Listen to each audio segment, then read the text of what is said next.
Well, hi everyone, and welcome to Community Journal. Thank you very much for joining us. We really appreciate you tuning us in.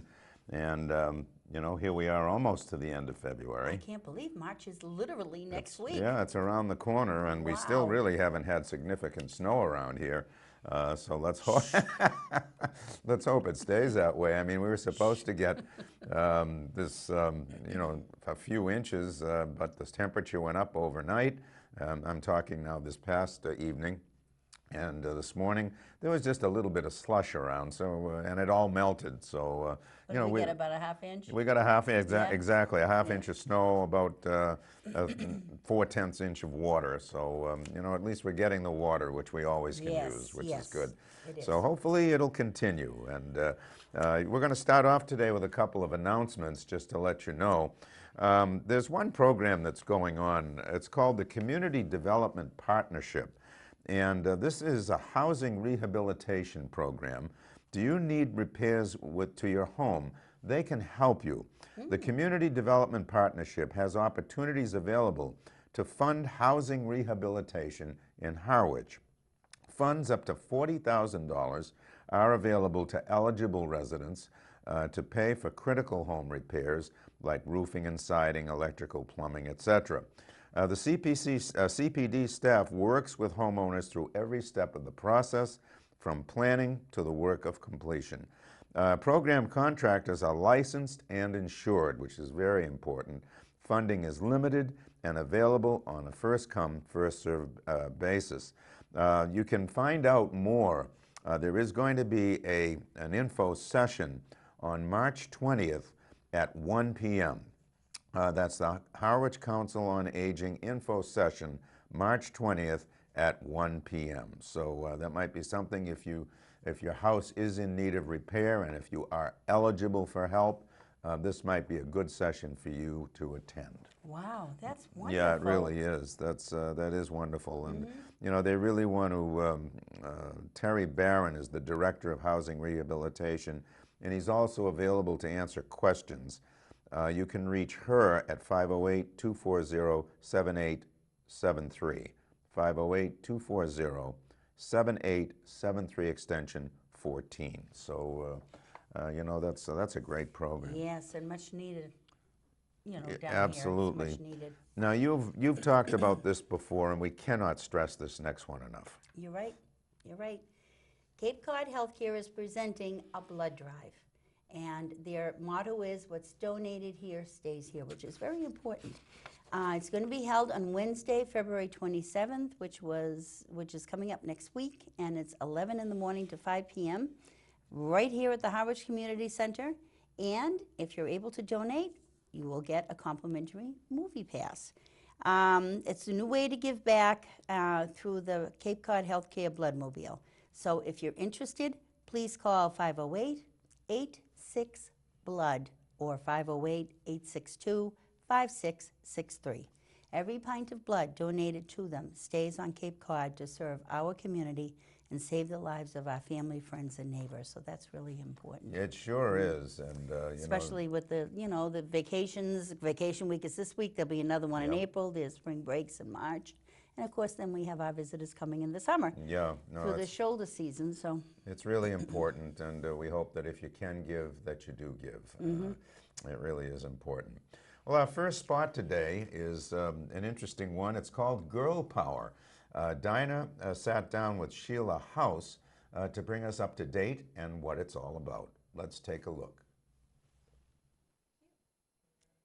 Hello, I'm here talking with Sheila House today about the Girl Power program. Sheila is the Youth Services Coordinator for the town, and the Girl Power program is something that's been going on for quite a while, and it's wonderful. They do all kinds of things.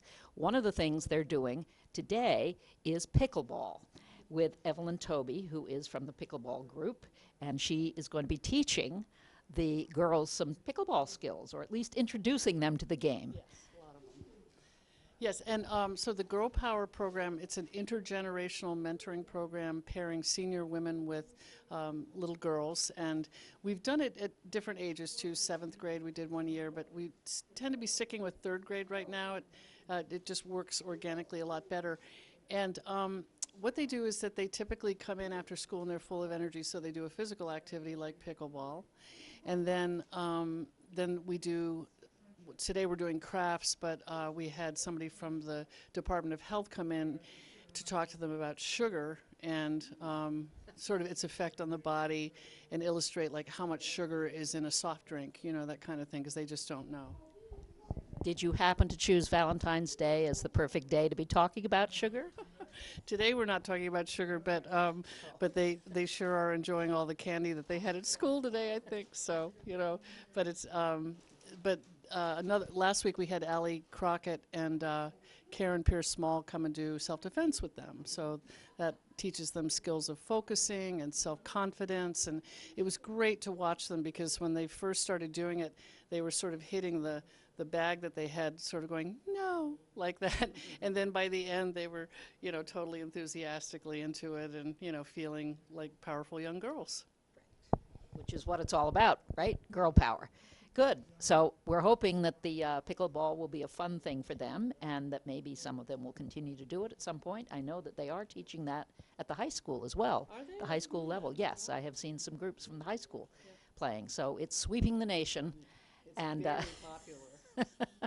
and so is the Girl Power program. And so it's great that you're doing it and wonderful that the women are offering to do mentorship. And Wonderful. yeah, I'm sure they are. Yeah. It's great. So thank you so much, Sheila, Thank you. for talking to us. Yeah. Okay. Hi, I'm here with Evelyn Toby of the Pickleball Central, Harwich. It's the rec department's program, and Evelyn is one of the pickleball people extraordinaire. She does everything over there with the adults, and today she is working with the Girl Power program. And I'd love for Evelyn to tell us a little bit about what pickleball is, first of all, because many people don't even know, and then a little bit about what you intend to show the girls today. I'd love to, Diana. Thank you.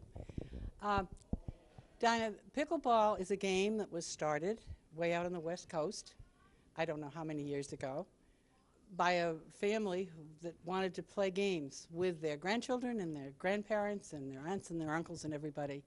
So they cut off some tennis racket handles and made some shorter paddles and found a wiffle ball and they played. Badminton was too hard for the little kids and whatnot. So that's what pickleball is. It's a kind of a cross between tennis and maybe a little bit of ping pong and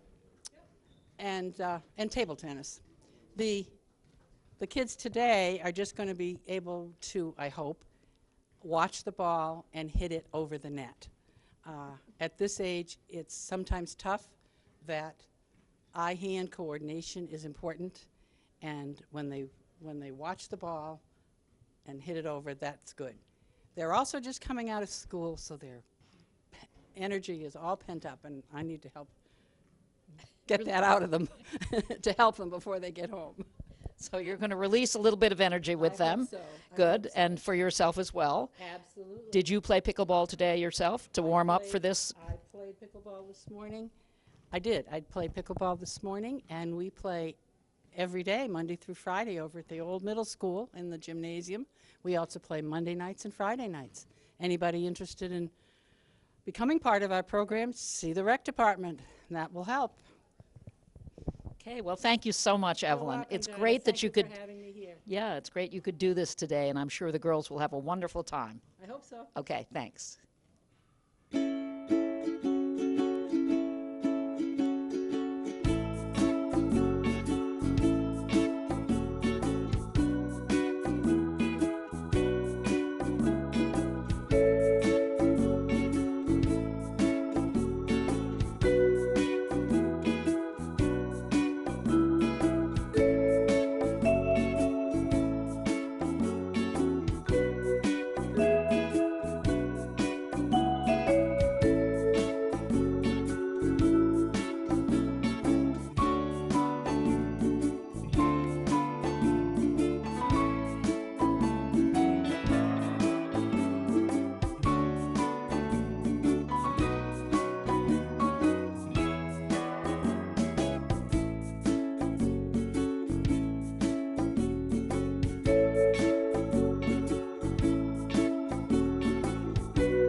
Wow, what a great spot that was. My Go goodness. girl power. Yeah, Go no. pickleball. What a great idea. You know, I have to honestly say, I did not know I know you what said that. pickleball was. Yes. Now I have a good idea. Yes. Thanks to Dinah, Sheila, and Evelyn. We really appreciate it. That was really good. And It covers all generations, and Sure people does. of all ages can play it, and that's great to have the older ladies help the helping third the younger graders. kids. Yeah, that's nice. Yeah, That's what a nice. great spot. Again, thank you to Dinah. That was very nicely done. Yes, and to Sheila and Evelyn as well. Well, yeah, absolutely. Yes. Okay, what do you have there, Eileen? Oh, I have a couple of things. As we mentioned at the top of the show, March is literally around the corner. Of course, with March comes St. Patrick's Day. And of course, there's going to be some concerts here on the Cape.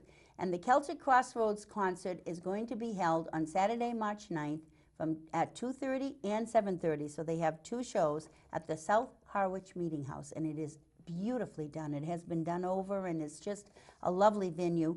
The tickets are only $20. There will be a beer and wine cash bar. You can order tickets by calling 508-364-5223, or you can go online to South Harwich Meeting House, all lowercase, no spaces, southharwichmeetinghouse.com, and it's spelled just as it sounds. So there's going to be a celebration of Celtic songs, tunes, and the spoken word. And there's a lot of talent that's going to be at this concert, Jack.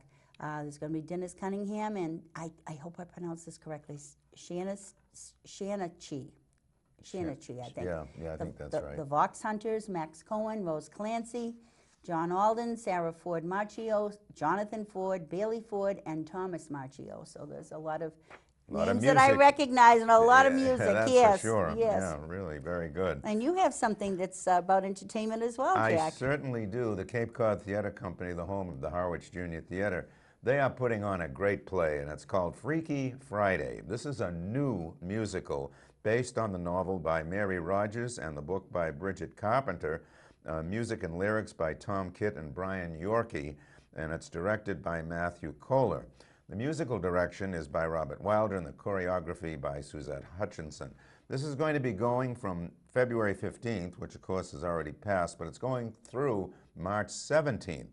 Fridays at 7 p.m., Saturdays and Sundays at 2 p.m. There's an additional show on Thursday, February 21st, which is today. So I think you're probably late. By the time you see this, it's probably too late. And there's no show on Saturday, February 23rd. So basically, it's going to be Fridays, 7 p.m., Saturdays and Sundays at 2 p.m. And, that's right through March 17th. You can get a hold of the box office at 508-432-2002. That's 508-432-2002 or CapeCodTheaterCompany.org. And of course, the Cape Cod Theater Company, home of the Harwich Junior Theater, always puts on a great show. They certainly do. They do. So that might be one that you might want to see. Very good. And speaking of being entertained, Friends of the Harwich Council on Aging have some wonderful trips coming up. I'm going to tell you just a few to whet your appetite, but there is, I believe, a copy of this in green at the Harwich on Aging. It goes from March 8th right through, there's something in June and something in August, but it's mostly March and April right now that they have trips. March 8th on a Friday, they're going to be visiting the Wampanoag Museum in Mashpee and then spend some time at the Mashpee Commons, which is always fun. Bus leaves the community center at 10 a.m. and the bus trip is free. The cost for the museum is $5 and lunch is on your own at a restaurant of your choice at Mashpee Commons. Housed in a fine example of an old Cape Cod half house, the museum contains displays of ancient artifacts and other Native American heirlooms that form a chronological commentary on life among the Wampanoag for thousands of years.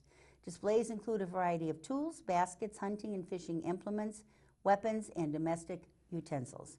The focal point in the exhibits is a large diorama depicting a typical scene from an early Wampanoag settlement.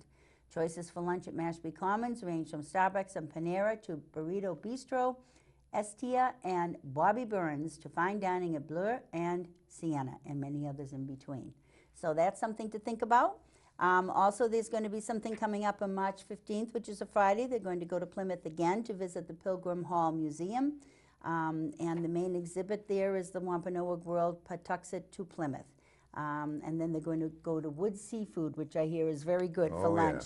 And there's others, as I mentioned, in April. There's at least 2 or 3, and then there's one in June and one in August. So if you are interested, please go and visit the COA here at the Community Center and pick up a copy of the schedule of all the trips. They really put on some great trips. They and, do, and the bus is usually free. It's, I mean, the cost is Very, very very minimal. reasonable, And for yeah. what you get, it's really reasonable. Exactly. And it's a great trip. So that's something to think about. Good, good suggestions there, Eileen. Yes. Yeah. Now, periodically, of course, we are brought up to date by our town administrator, Chris Clark. So we're going to do that spot right now, sitting down with our town administrator, Chris Clark.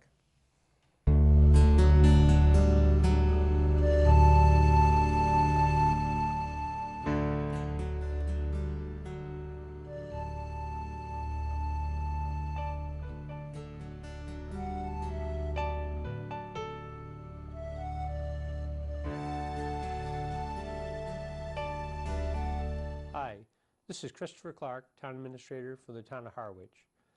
I thought what I would do today is to take a few moments and kind of walk through the budget message.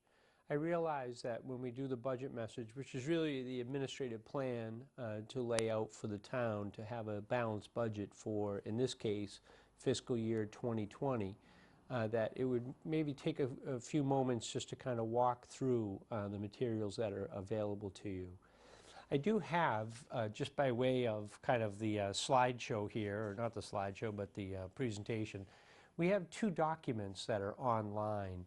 The first document is actually the PowerPoint document itself, which is the FY20 2020 budget presentation. And I do a fair amount of this on my own, and certainly I do it in close coordination. A lot of the charts and graphs came from Carol Coppola, our finance director.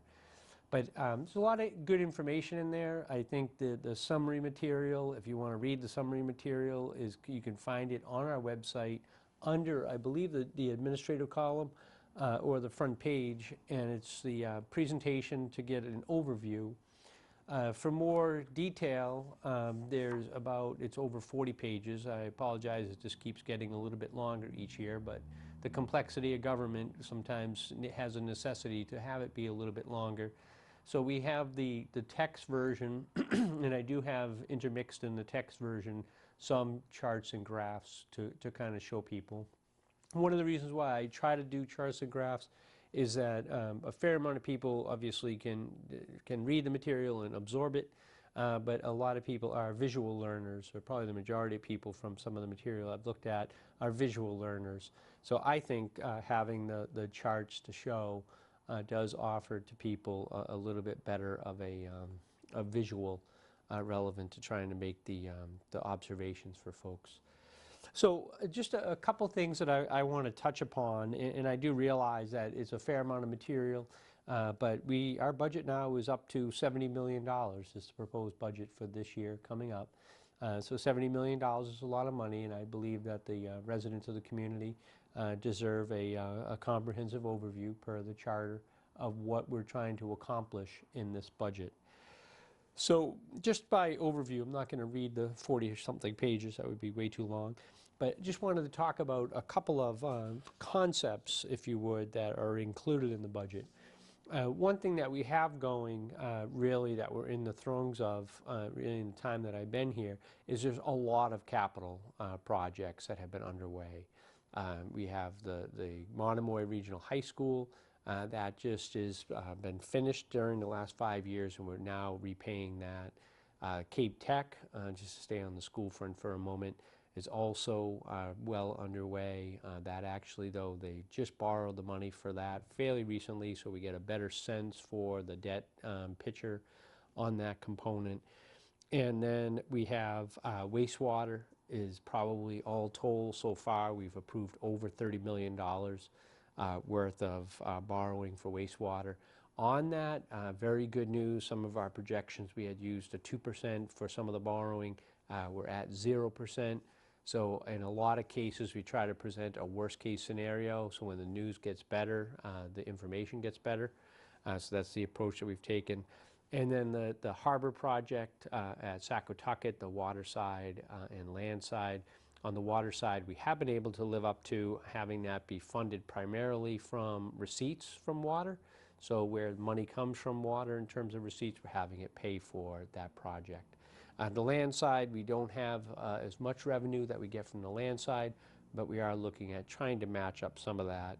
And then last, but certainly not least, is Fire Station 2 is well underway. So a lot of projects that have a financial impact on the town. Certainly I would encourage folks to get a sense, particularly on the schools. The schools have could be a show in and of itself in terms of educational funding. So I may allude to that a little bit, but I would encourage you to read the section on education. One of the things that this budget has in it is there's very few times that there's an opportunity for new revenue to come online. So we have, in terms of this budget, two things are being contemplated. One is we have a hotel motel tax, which in 2010, a few Cape communities actually increased from 4% tax to 6% tax. So we are looking in this budget to do that same. We have some real challenges in this year's budget, so we're looking at doing a hotel motel tax from 4 to 6%. That also benefits us for when the second shoe drops. The state legislature has made a change to short-term rentals, that now those will be taxed. This just gives us a little bit of greater flexibility, matches up to some of the other communities that moved theirs up from 4% to 6%.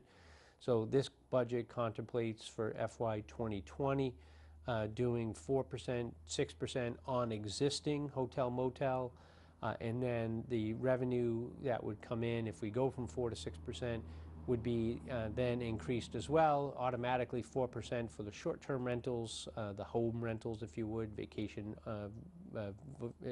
people by owner is one of the concepts.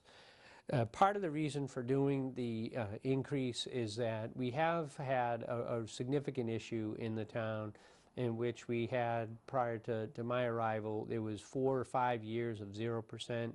What that's done from a labor union standpoint, it has moved our employees behind, a little bit behind. The last 4 or 5 years, or 5 years, the time that I've been here, we have been able to have 2%, so we are having an inflationary factor that we're having employees be able to keep up with inflation, but the employees still overall are behind. So this year, you'll see in some of the collective bargaining agreements that there are concepts to move from the lower third to the middle third in terms of comparison communities. What we don't want to have happen is to have too much of a brain drain, if you would, people leaving the community because they don't feel like they're being fairly compensated. So that's one of the areas, the reason for. And so instead of 2% cost, we're getting into the 4% cost range while we do this period of adjustment of moving some of those salaries. I did allude to on the education system, and I think I will touch upon that, on the education system, that because of enrollments on the Cape generally shrinking, lesser school kids, the formula that the state uses, anytime you make additional money, the rates of money that goes to education has to be increased. But at the same time, you have declining enrollment, which plays a little bit of havoc as some towns decline quicker than others, and that's what's happening here in Harwich. So just in the budget message in particular, on the Monomoy Regional School District, we actually have an assessment increase of $1.1 million, and Chatham, primarily due to these enrollment numbers, is actually having a modest decrease of about $40,000. So enrollments make a significant difference in terms of how these formulas apply to different towns. So the good news is Harwich has more kids. The bad news is because Chatham has decreased the number of kids that they have, it's having a profound impact in terms of the budget impact. Just a last couple things, and I realize this is a little longer than I wanted it to be, is on health insurance. Cape Cod Municipal Health Group, we are one of the participating entities in Cape Cod Municipal Health Group. We've had a very good year. The last 18 months has been very good in terms of loss ratio. loss ratios, the amount of claims that come in versus the amount of money that we send. Having that be favorable, we actually have contemplated in this budget a zero, so no increase at all for health insurance. That has helped also to kind of stabilize the budget in terms of health insurance related costs. And really in the last two items I just want to talk about is in terms of new positions, there's only one new position being contemplated, and that is in our IT. We have a one-person IT department, IT information technology. We're trying to expand to two. Last year, the selectmen did authorize up to $40,000 in consulting services. We're using that $40,000 plus to be able to hire someone for IT, so that is our goal to try to hire. And then due to a lot of elderly on the Cape, we are increasing some of the resources, just a number of hours dedicated for the Council on Aging. One thing that I just, if you do go on or want to go on, a lot of folks have kind of said, well, what is the tax impact to me? So what we've done is a median home, and what the median home is, you take all the homes in the town of Harwich, you take off the extreme highs, you take out the extreme lows, and the median is about $375,000 is the number that we have. And what we have is a chart that's here. It's on page 31 of the materials, and it is in the budget message itself, that actually shows what impact does this have to the homeowner. And in 2020, what's being contemplated based upon a lot of the authorized and unissued debt, it's basically items that are in the pipeline versus already existing debt, that $375,000 home, homeowner, about $600 of that debt, of that tax bill that they have, so is related to the debt. So $600, so if you have a $2,600 tax bill, $600 of that is related to debt exclusions for these various projects. And on the material, you can see that it does gravitate up. What we're trying to do is, as the debt service climbs for sewer, hopefully the education starts to drop, and it actually goes from about just over $600 to just over $700. So you can see it's about over a $100 swing. We are trying to feather that as much as we can. I think that's actually not bad to have a $100 swing when we're talking about a program that is substantially pretty large. So I know I'm at probably my 10-minute mark, so I've gone longer than I wanted to. Would certainly encourage you to take a look at the materials. It does take a long time to put this together, but instead of trying to understand all the budget, all $70 million worth, having it broken down into 41 pages or some slides, probably about 40 slides too, is a way to try to show people the information in a concise way. So hopefully this has been informational. As always, the intent behind this. Christopher Clark, Town Administrator, thank you for your time and attention.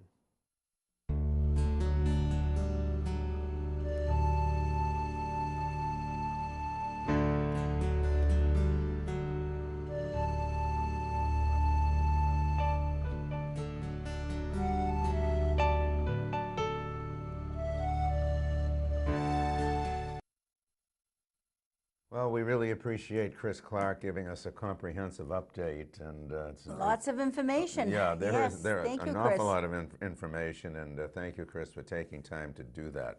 Folks, that's our show for this weekend, for this week rather. On behalf of all of us here at Channel 18, we really appreciate you joining us. Yes, and please take advantage of everything we told you about, and drive safely out there, and be careful walking if we have any more of that white, wet stuff. Take care, everybody. Bye-bye for now.